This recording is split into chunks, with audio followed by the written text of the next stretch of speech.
What's up, everyone? You are tuned in to the Pennsylvania Rock Show. We just heard Prime 8, Dark Side Tommy, and Choshek, The Contract.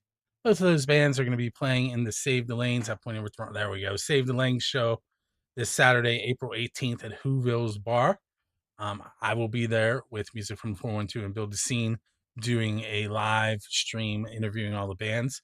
I will be using my mono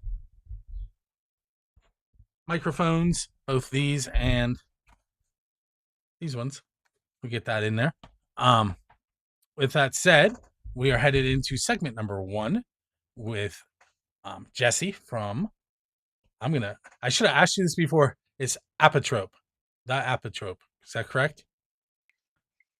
Apotrope, yeah, that's right. Okay.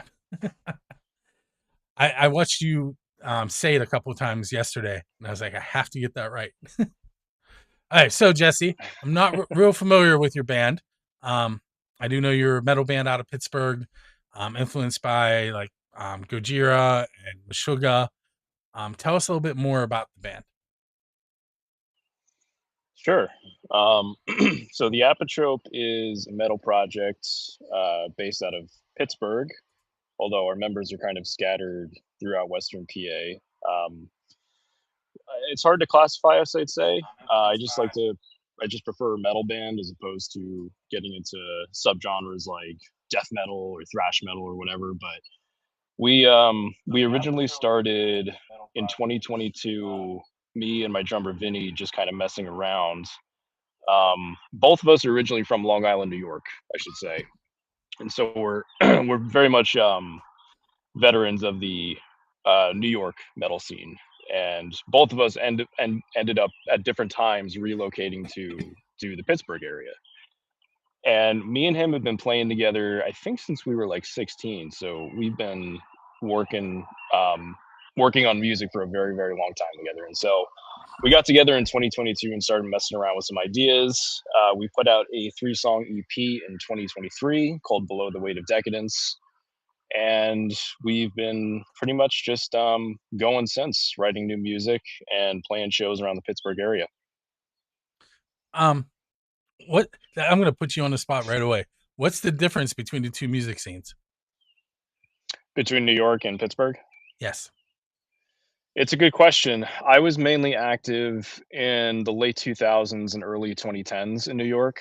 I then went on probably about an 8-year hiatus from playing in bands. And so I think a lot has changed probably in either scene. So it's hard to distinguish them now because I just have a biased opinion, time wise. Um, I find I don't know, New York and Pittsburgh have a lot of similarities from what I remember of New York. I was in a folk metal band in New York. That was my last band, and so we did something like Celtic folk music mixed with like classical and stuff. Um, over something like death metal, and there was kind of a scene for that in New York at the time. I haven't seen one in Pittsburgh. I'm not saying there isn't one, but I haven't seen one in Pittsburgh. I think New York had a bit of a little more diversity in the subgenres, you know. It's a much bigger city, obviously, so there's that could be an explanation for it. But a lot of overlap too. Great hardcore bands between New York and Pittsburgh. A lot of great venues in both cities. Um, so how long did you say you've been playing in the Pittsburgh scene? We just started gigging in 2024, so it's still relatively recent.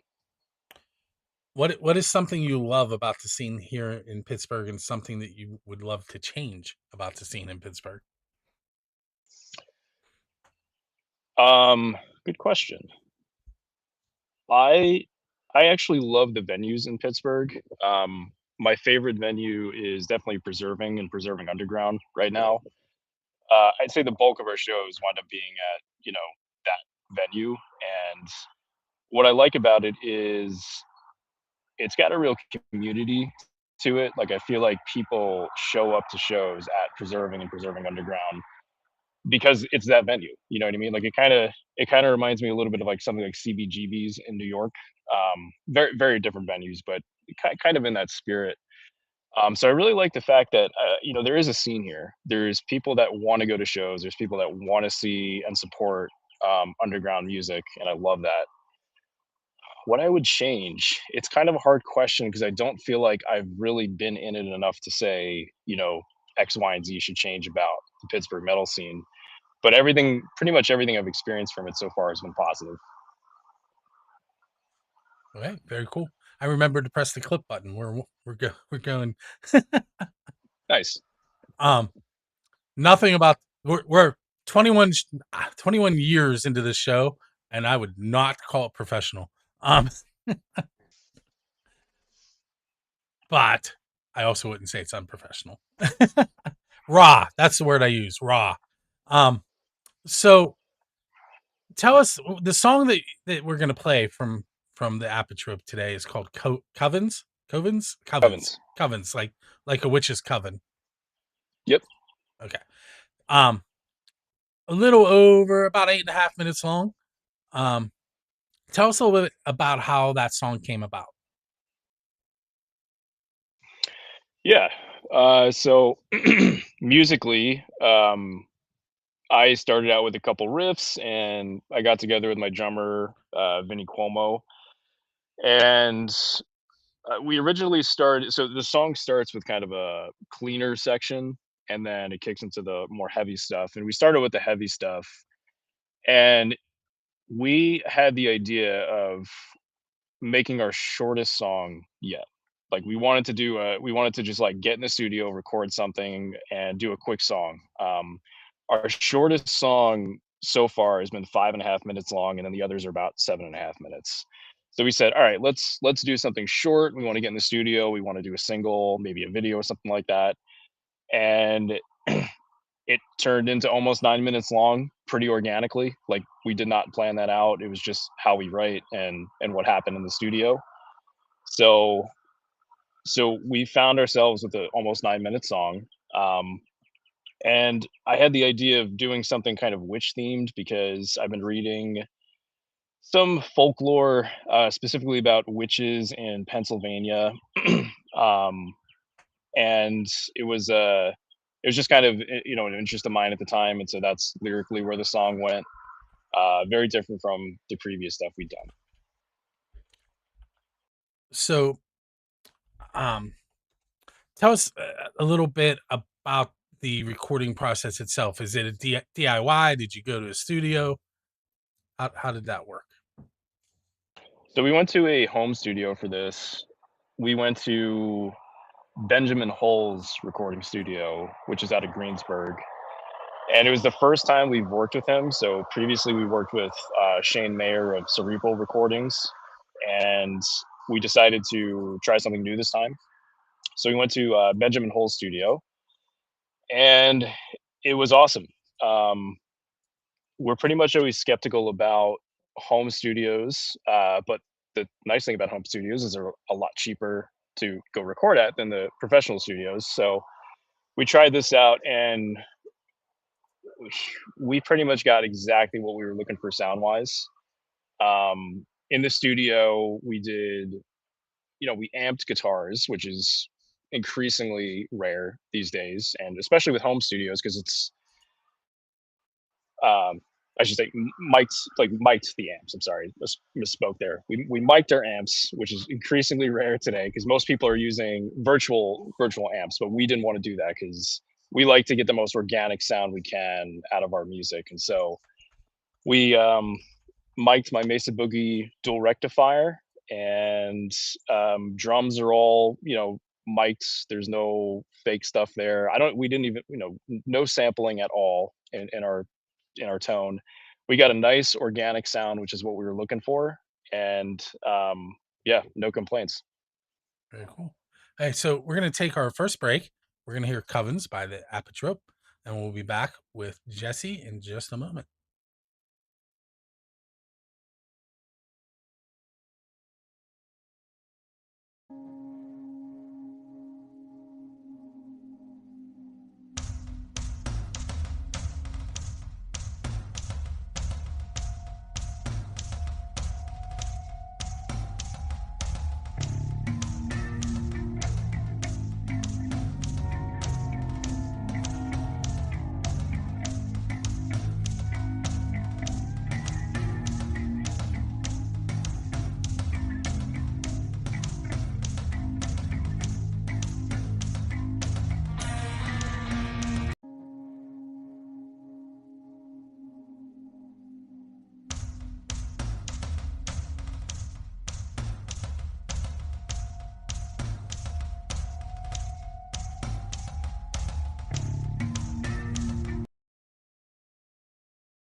Hey, Spill, you are tuned in to the Pennsylvania Rock Show, episode number 822. That was Covens by the Apotrope. Jesse from the band, the Apotrope, is hanging out with me in studio, on the deck, whatever you want to call it. um, so I'm gonna hit you with some of the more Pennsylvania Rock Show type questions now. We got the general normal questions out of the way. Um, if you've ever watched the show, you would have reacted to that. So I don't think you have, but that's great because that means you don't know what's coming. I don't. All right. So I'm going to hit you first with the official and the unofficial Build a Scene questions. The official one is who's your Dave Grohl? And by that, I mean, what band would you want to go up on stage with and perform one of their original songs with them? I would love to perform with um, Iron Maiden. I And think out of all the bands that I've been influenced by, I'd say Iron Maiden's kind of at the top. any song in particular? Uh, Maybe Aces High. I love that tune. Um, Always my favorite one to hear live from them too. So it'd be awesome to actually be on stage playing it. Okay. Now, the unofficial question is a little more off the wall. And that is because you're a musician, what is the best pizza you've had? So you have to link it to like a recording session or at a gig or on your way to or from one, um, out promoting your band and you stopped and got pizza, something like that. Yeah. So I think I mentioned I'm from New York, and so I know some pretty damn good pizza. All right. So I've gigged a bunch in New York, and I would say that, almost any pizza shop in Brooklyn, you're gonna get amazing pizza. Long Island, you're gonna get amazing pizza. And a specific event, um, there used to be a venue in Brooklyn called St. Vitus. It's kind of a legendary underground metal venue that unfortunately shut down a couple years ago now, but there was a pizza place over by there that anytime we would play a gig, we would always get pizza from, and I can't remember the name, but it was simply awesome. Right. So you come out of a gig and there's a DeLorean sitting there, like right in downtown New Kensington outside of Preserving, with the door up and a flux capacitor in the back seat. What band are you gonna go hang out with? Marty went back and hung out with Chuck Berry's cousin's band. Who are you gonna hang out with? I might go hang out with Lead Belly. um, Lead Belly is definitely one of the. He's not quite a starter of rock and roll or whatever, but he was such an influence on the blues scene that was ultimately influenced in rock and roll that I would want to hang out with someone that there was no chance of me ever like having contact with within the past half century basically. So I would go hang out with Lead Belly and see kind of what his process was of writing music and picking up a guitar. I think that'd be really interesting. Um, I'm gonna let you keep the DeLorean. You might need it later.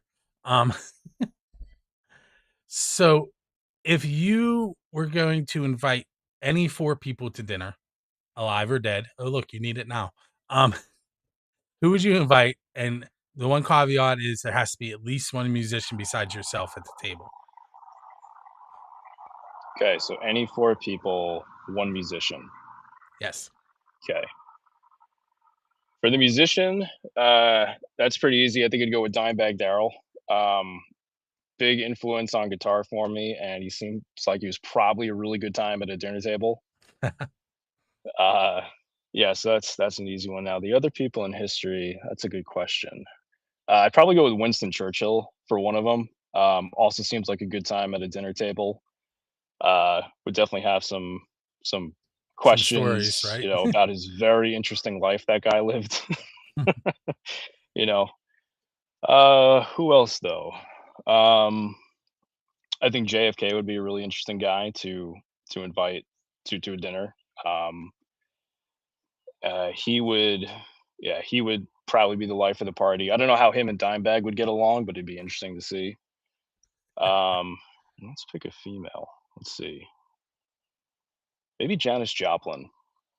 She was such a kind of character, and she's also a musician, so I feel like her and Dimebag would vibe. That'd be a fun dinner. I feel like that's a great mix of people there. Yeah. Um, if you were able to sit down with one of your musical idols and just have a conversation with them, but you have to break the ice. First of all, who are you going to be sitting next to, and what's the question you're going to start out with? Okay, so a musical idol. What I'm gonna ask to break the ice. Yes, Alive or dead? Does it matter? you still have a DeLorean. Still have a DeLorean. Okay. Well, I would probably gonna go back to Iron Maiden being one of my favorite bands. I'd probably want to sit next to Bruce Dickinson, and I'd want to ask him. It's not much of an icebreaker, but I'd want to ask him off the bat, kind of how he's managed to juggle so many different projects and so many different interests in life. Because I feel like I'm torn in many different directions with interests, and he seems to be one of those guys too. And I'd want to know how he manages to juggle so many things, in his life and in his head, basically. Very cool. All right, so next, the Apotrope is going out on tour, and you hire me to drive your tour bus. What music are we going to play in between each gig? When I'm on the road, I really like to listen to classic rock. So I'd love to hear some Creedence Clearwater Revival. I'd love to hear some Canned Heat. I'd love to hear some George Thorogood. Just kind of like good times music that makes the travel go fast. You know. Very cool. I I have no problems with any of those bands. I would probably add a few, but I like that list. Um, Who would you add? well, I'm a huge Kiss fan and kind of like Okay, late '70s, early '80s stuff. I'm also clearly a little older than you. Um, I'm guessing. Um, I'll throw out a I number. saw Kiss. I saw Kiss 2 years ago. It was one of the greatest shows I've ever seen. So Where, where'd you see them at? I saw them at Sonic Temple. They headlined one of the nights at Sonic Temple. It was awesome. Very cool. I've seen them. I don't even know how many times now. Seen them with Ted Nugent, with wow, Aerosmith, Poison, um, what were they called? I don't remember. Um, their bass player died though, and they're not together anymore. They were brothers, the singer and the bass player. I can't remember the name of the band. I saw them with this Canadian band. Um, I can't remember the name of. Anyway, I've seen them a bunch, Nice, but stuff like that. I'd probably throw some local bands in, like Skell. I don't know if you're familiar with them. If not, you should check them out. Um, they're up your alley, I think. Um, maybe some Pantera, some Southern rock. I'm all over the place. nice. um, let's go one more question in this segment. Um, tell me about an embarrassing moment you've had on stage. Yeah, it happened not that long ago. We played. It's a wine bar in Pittsburgh. I can't remember what it's called, but it was for an autism benefit show. And this is embarrassing. I usually use passive pickups. I'm the guitarist and vocalist of the Apotrope, so I play guitar and I sing. And so used to using passive pickups. I recently bought a guitar that has active pickups. And what that means is that you need a battery for the pickups to operate. And so a little before the show, I left my guitar plugged into my amp. And so what happens is it's gonna pull power and drain the battery. And so we showed up to the gig, and for some reason, my guitar just was not working very well. I had no idea why. Um, did not have a spare battery, didn't even think to look for a spare battery. So my guitar sounded like absolute crap that show. And I later found out it was because I did not change the battery and it was empty. So that was definitely one of the more embarrassing moments. And that'll definitely do it. Yeah. So we're gonna take our second break. We're gonna hear 3 songs from bands that are on this weekend's Save the Lanes show.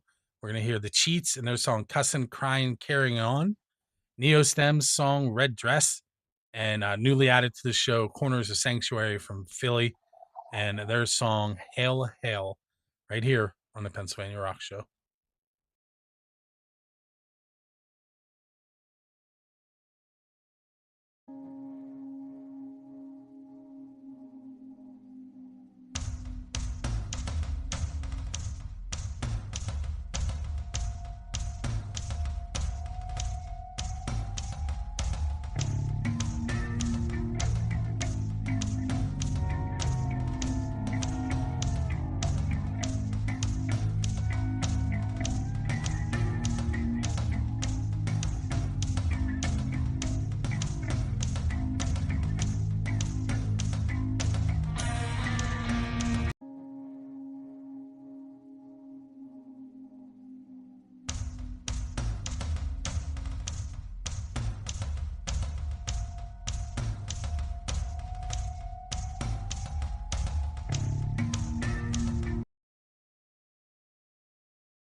Welcome back to the Pennsylvania Rock Show, episode number 822.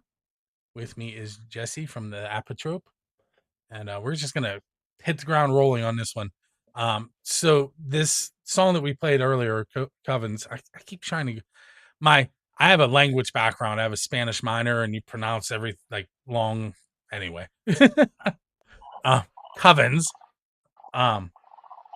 is not officially released yet, and cue your turn.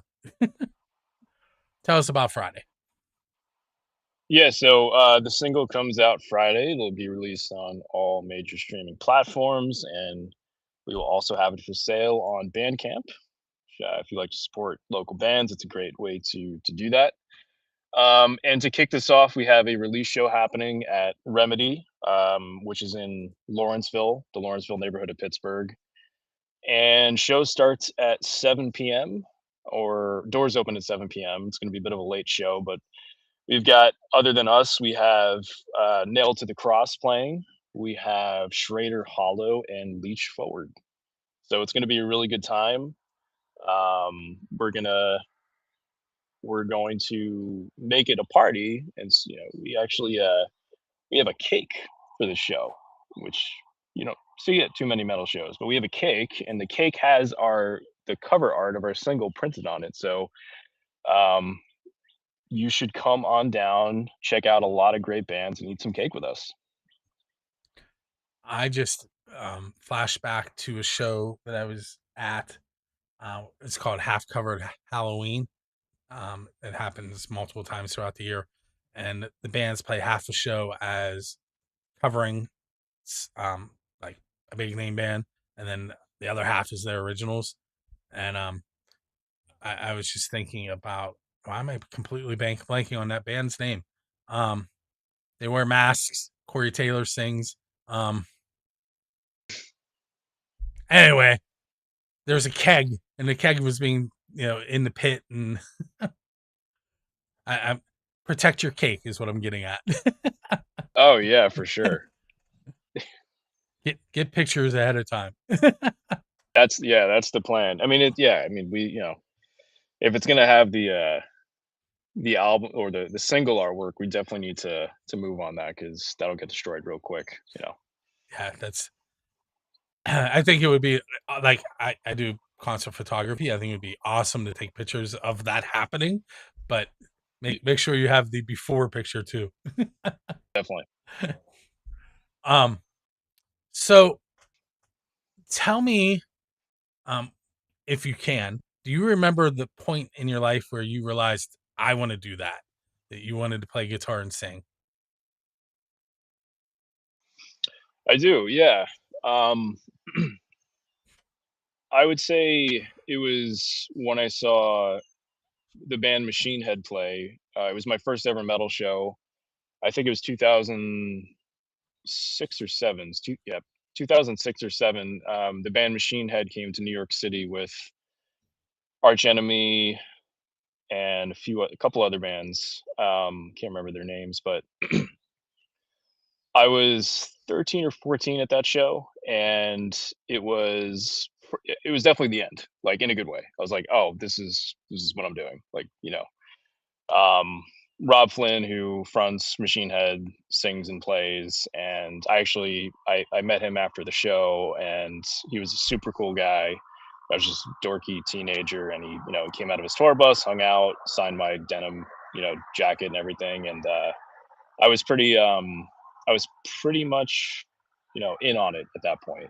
I was already very into metal and stuff, but I knew I wanted to really do it after that because it was my first concert experience. And then also, I mean, my next show I think was one of the Gigantors, and Gigantor was this tour that used to happen with Megadeth and a bunch of other bands, and I went to that show and saw Children of Bodom play, and again, that's a situation where you have a vocalist and guitarist, Alexi Leho, and I was blown away by what he was able to do, and I knew I wanted to do that. So pretty much two moments. Um, so, my brain is failing me, but you said that was it the drummer that came with? Well, it was from New York also. Yep. Okay. So when you two came down and you hooked back up, how did the band form in Pittsburgh?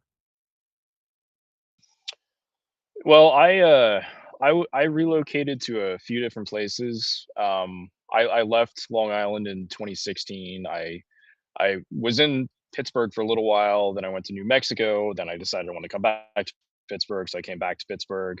And during that time I was not in a band or anything. I was focusing on basically schooling and work and stuff like that. So I wound up coming back to Pittsburgh, and I had a house, and I have this big ass shed. Excuse the language, but big shed at my place. And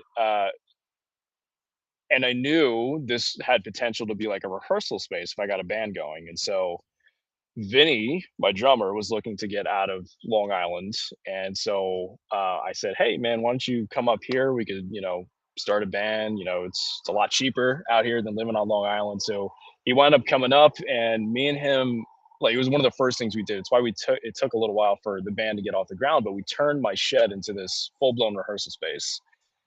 Heating, AC. I live in middle of nowhere, Washington County, but it's got, it's a really, really nice setup location because I don't have many neighbors, so we're not bothering anyone. Um, it's fully soundproofed. Like, we've got acoustic panels everywhere in the studio, and it's just this great rehearsal space. And so we started there. Basically, it was a construction project at first. And who else is in the band, and how did they join the two of you? Our bass player is Levon Ritter, and our other guitar player is Evan Wall. And we found Levon through Craigslist. He replied to an ad we put out. He's technically our second bass player, but he replied to a ad we had listed for a bass player, and he knew of Evan, who was also looking for a band. Evan is formerly of 516 Silence, which is another Pittsburgh metal band. And this is our latest incarnation of the lineup. Basically, Evan was our newest member. He joined a few months ago.